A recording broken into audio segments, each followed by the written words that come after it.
Okay. Probably should have said video 1 was part 1. This is part 2.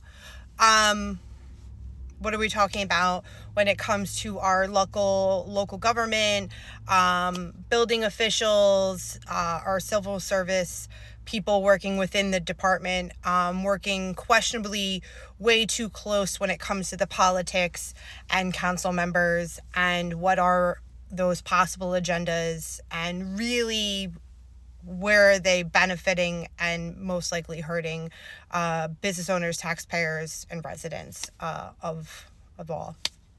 On February 5th, I posted these videos to the pt.beach residents group.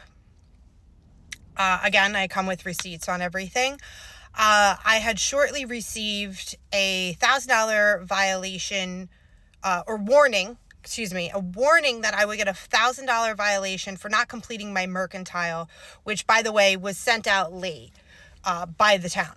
So when I asked other business owners if they had received this same kind of threat, no one received it.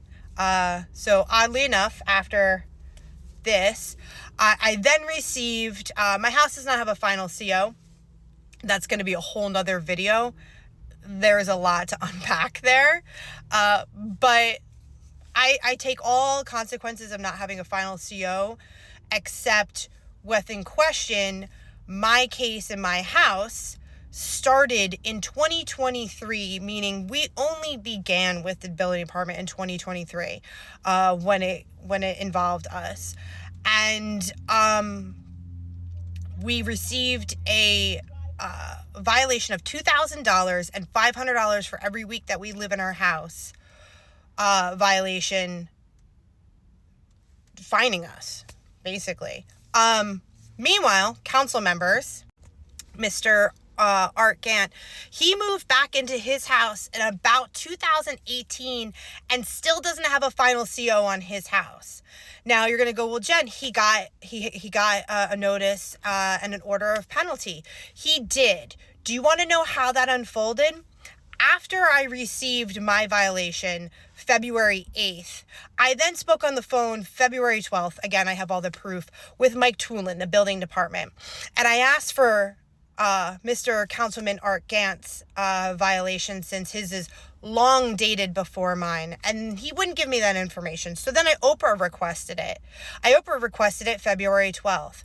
Do you want to know when Mr. Gant's violation was finally written up? You can see it. It's in the top there.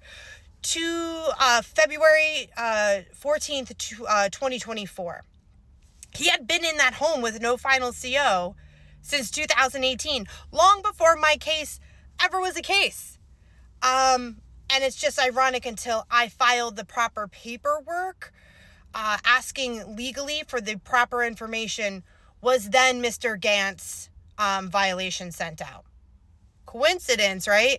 I feel like this council is filled with things are edited, things are doctored. It's just a coincidence. All these coincidences, or their other favorite thing of like, well, I didn't know that. I didn't know. How was I supposed? It's your job. It's your job to know, because that's what you chose to do. You chose to do this. But, claiming incompetence is apparently an okay thing to do. And there's no repercussions to being or claiming you're incompetent. And we're all supposed to just sit here and nod and go, well, that's okay. That's okay. $2,000 and $500 a week, but that's okay. Fine. Just some background information. There's over 20 homes in Point Pleasant Beach that had a TCO.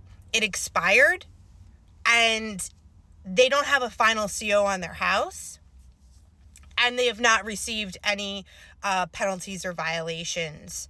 And those cases, again, long before my case. So again, I know there's just certain people who will be like, well, that's just a coincidence. It is such a coincidence, after I was pointing out questionable, conflicting, unethical behavior of people and officials within, seats of power. Always a coincidence. No red flags here. None whatsoever. Back to where we're at. So under Mayor Paul Kanitra's term, there were and still are people, Karen Burns, Rosa Crawley, and now we added a new one, Mr. Art Gant, to our, extremely unethical, extremely conflicting dealings, especially when it comes to building department. There are businesses, residents, tons of people that have cried out and said, like, we need help. We want direction. And the second they questioned any status quo, they questioned any order that's been passed down, they went from just being, a resident business owner to now they're on, the most wanted list. And all of a sudden, those people worked or lived in their home, timeline, everything was fine. And then as soon as they question anything, booms, violations, citations, officials showing up, all these things happening. I would say, too, I don't want to out people because that's for them to do, meaning residents and business owners, for them to speak up themselves. But our building department is sending other state offices in to do investigations.